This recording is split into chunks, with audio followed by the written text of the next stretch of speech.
Can you identify the difference between codependent behavior and narcissistic disorder? It would seem to be a simple task to differentiate the two, since codependent is usually described as someone who relies on their relationship to others to gain a sense of self. This is in contrast to the narcissist, who is typically defined as overly confident and supremely self-sufficient. While it is true that there are some stark contrasts between codependency and narcissism, it is perhaps equally or even more true that there are some startling similarities. The root causes of these seemingly dissimilar behaviors are strikingly comparable. Watch this video to understand the similarities and the contrasts between codependent behavior and narcissistic disorder. Number 1. Codependency and the shrinking self. As opposed to narcissism, codependent behavior looks like too little self. Codependents have lost a clear sense of who they are and must turn to external sources in order to define themselves. These sources can take the form of a person, any number of substances, or even a process. In the first example, codependents form dysfunctional relationships with others, be it parent, child, family, or friend, romantic or platonic relationships. They behave in what appears to be selfless ways, giving all of themselves to the person who validates their existence. Really, however, the codependent is seeking exactly what they need, as they have no sense of self without the other. In the second instance, codependents often become addicted to drugs or alcohol and other substances such as food. These substances serve to mask insecurities and doubts, hiding a lack of self-esteem and an inability to develop self-love. At the core of codependency is, of course, outright dependency.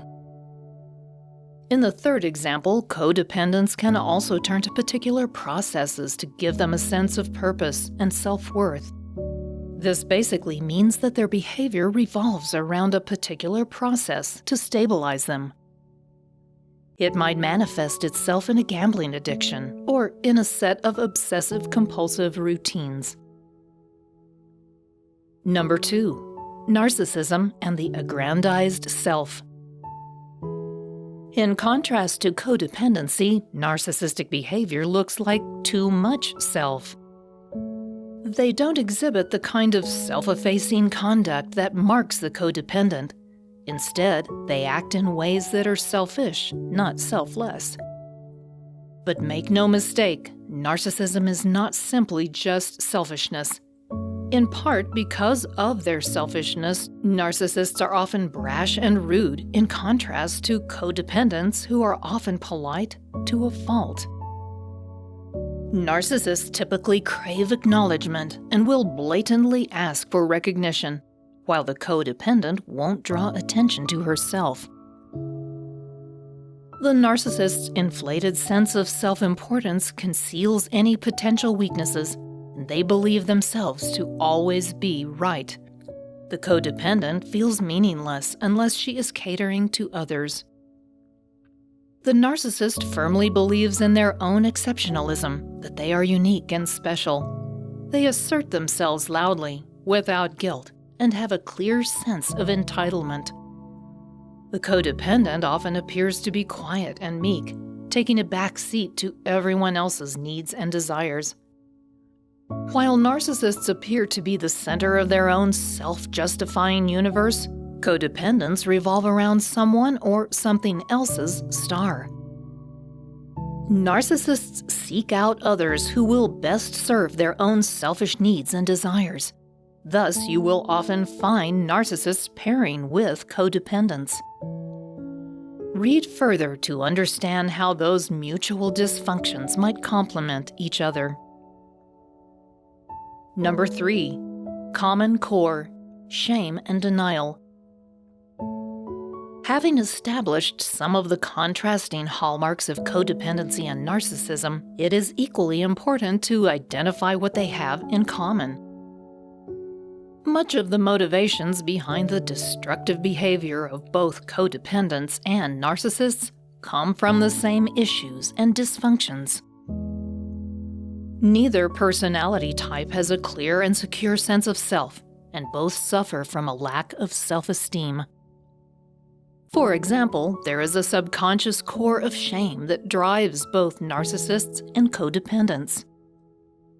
The narcissist's demonstration of an exaggerated ego is a smokescreen for their feelings of shame and worthlessness, likely caused by childhood wounds.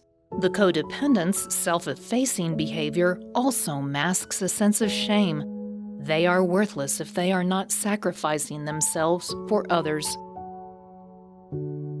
While the narcissist seeks recognition, the codependent seeks approval. In this way, they both need external sources to validate their existence. They both lack a coherent and stable sense of self, and in turn, an innate belief in their own self-worth. For another example, both types remain mired in denial most of the time. The codependent denies that her selfless behavior is destructive, further refusing to believe that this excessively other-centered behavior impacts her health and well-being. Similarly, the narcissist denies that he has any weaknesses or any need for assistance, any need for others at all. In fact, the narcissist depends on the recognition of others for the core of his self-esteem. It's just one of several weaknesses the narcissist actually does have. Number 4. Common core: communication and control. Another arena in which codependents and narcissists share characteristics is in how they communicate, or rather, how they are unable to communicate. Both personality types have extreme difficulty communicating how they actually feel and what they really need. They may not even really know how to identify their true emotions. While codependents have trouble communicating because they lack assertiveness, narcissists have trouble communicating because they rely on criticism and obfuscation to dominate and get what they want. Narcissists may express their opinions more clearly than codependents. They lack the communication skills of listening. Both narcissists and codependents crave control of their environment, including over the people around them. Because both types are profoundly insecure, maintaining control over circumstances is crucial to their comfort. If they start to lose their grip on the situation, the narcissist will overact with anger and the codependent with anxiety. This also applies to emotions themselves. Neither the codependent nor the narcissist wishes to be caught in a moment of weakness. Since they are uncomfortable with their emotions, they are either ashamed or afraid of those feelings and will do anything to exert control over those as well. While there are some contrasting qualities between the codependent and the narcissist, there are also some deep-seated similarities. Their lack of a clearly defined self and sense of worth propel them to behave in destructive manners. They both crave recognition and control, but manifested in different ways. It must be noted, however, that while most narcissists express codependent behaviors, most codependents are not necessarily narcissists. Codependency is more common than pathological narcissism and is typically more treatable. With a better understanding of how codependency is expressed relative to narcissism, it's also helpful to view the next video, What Happens When You Stand Up to a Narcissist, to better understand what happens when you confront a narcissist. Thanks for watching.